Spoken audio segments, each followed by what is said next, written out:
Assalamualaikum warahmatullahi wabarakatuh. Perkenalkan saya Faradina Septi Awaliyah dengan NIM 222111344, mahasiswi Prodi Hukum Ekonomi Syariah kelas HES 6I. Video ini saya buat guna memenuhi tugas akhir semester mata kuliah Gade Syariah yang diampu oleh Bapak Zaini Fajar Sidik, SHMH. Untuk pertanyaan yang pertama, jelaskan secara rinci rukun dan syarat Syah Akad Rohan. Berikan contoh bagaimana implementasi rukun dan syarat ini dalam praktik operasional lembaga Gade Syariah di Indonesia. Jadi, akad rohan atau gadai dalam perspektif syariah merupakan salah satu bentuk akad tabaru atau tolong-menolong yang bertujuan untuk memberikan jaminan terhadap pelunasan suatu utang.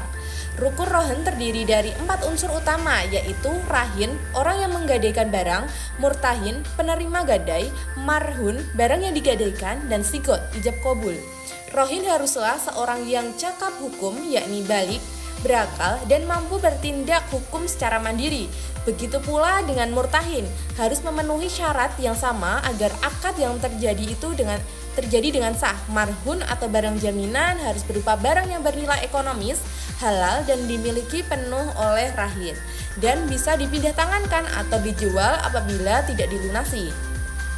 Sedangkan sigot, yakni pernyataan ijab dan kabul, harus dilakukan secara jelas dan sukarela, bisa secara lisan, tertulis, atau isyarat yang mudah dimengerti.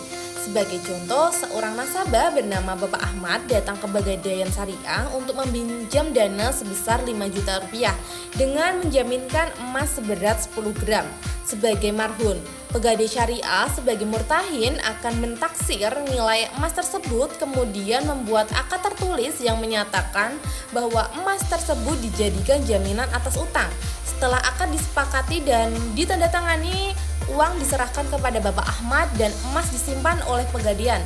Selama masa pinjaman, Bapak Ahmad akan dikenakan biaya ijarah atau sewa penyimpanan, bukan bunga seperti pada sistem konvensional. Apabila Bapak Ahmad melunasi utangnya tepat waktu, emas akan dikembalikan sepenuhnya. Namun jika gagal membayar, maka emas tersebut dapat dijual oleh Pegadaian untuk melunasi utangnya, dan kelebihan dari hasil penjualan akan dikembalikan kepada Bapak Ahmad.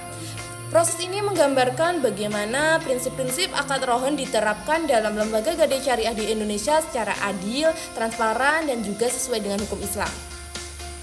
Pertanyaan yang kedua, jelaskan kelebihan dan kekurangan Gade Syariah dibandingkan dengan Gade konvensional.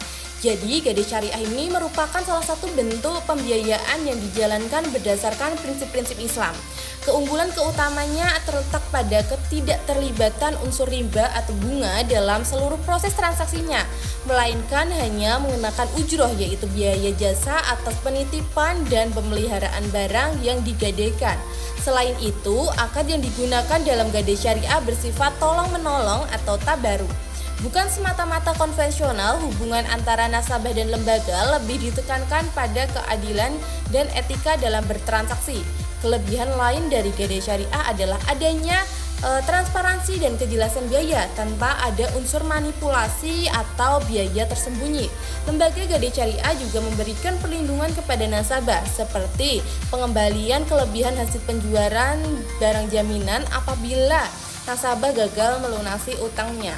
Seluruh proses dan produk diawasi oleh Dewan Pengawas Syariah atau DPS untuk memastikan operasionalnya sesuai dengan ketentuan syariat Islam.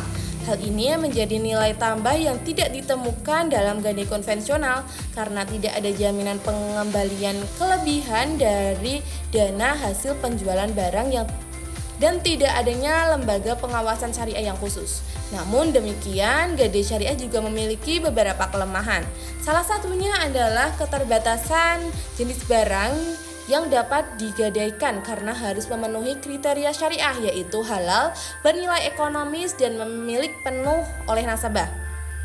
Lembaga Gade Syariah belum merata di seluruh wilayah Indonesia, terutama di wilayah pedesaan yang terpencil. Hal ini membuat masyarakat lebih mudah menjangkau layanan Gade konvensional yang lebih tersebar luas. Gitu. Untuk pertanyaan yang ketiga, uraikan mekanisme operasional Gade Syariah rohan mulai dari proses penyerahan marhun, barang jaminan, penentuan nilai rohan pinjaman, hingga pengembalian marhun atau proses pelelangan jika terjadi wan prestasi. Jelaskan pula Ketentuan terkait biaya pemeliharaan ujroh marhun.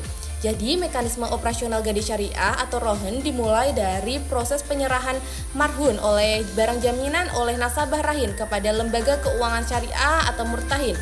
Barang yang dijaminkan harus halal, milik penuh nasabah dan memiliki nilai ekonomis.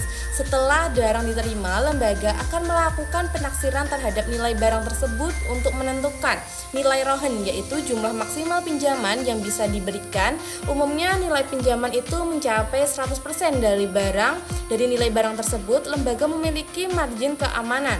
Setelah disepakati, dilakukan akad rohin antara kedua belah pihak. Biaya tertulis yang mencakup kesepakatan nilai pinjaman, tenor, dan juga biaya pemeliharaan.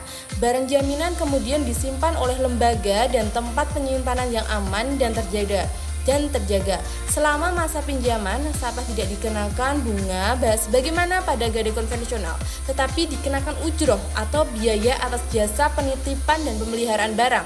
Ujroh ditentukan berdasarkan jenis dan nilai barang serta durasi penyimpanannya. Ketika jatuh tempo, nasabah dapat melunasi pinjaman dan membayar ujroh, kemudian barang jaminan dikembalikan. Namun apabila nasabah tidak mampu melunasi pinjaman tepat waktu atau one prestasi, maka barang jaminan dapat dilelang oleh lembaga untuk menutupi nilai pinjaman. Jika hasil penjualannya melebihi nilai pinjaman dan biaya terkait kelebihan hasil penjualan, wajib dikembalikan kepada nasabah sesuai dengan prinsip keadilan dalam Islam.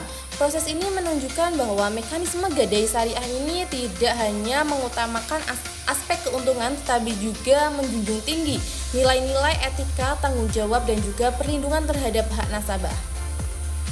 Untuk pertanyaan yang keempat, bagaimana prospek pengembangan gadai syariah di Indonesia?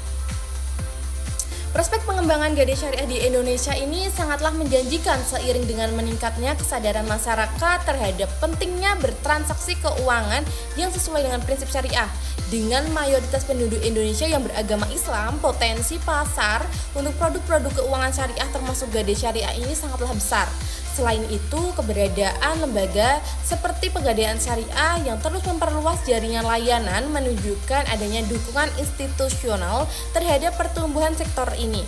Kemajuan teknologi digital juga membuka peluang inovasi layanan gadai berbasis online yang lebih mudah diakses oleh masyarakat. Namun, agar pertumbuhan ini optimal, perlu ditingkatkan literasi keuangan syariah di kalangan masyarakat serta dukungan kebijakan pemerintah yang memperkuat ekosistem ekonomi syariah secara menyeluruh.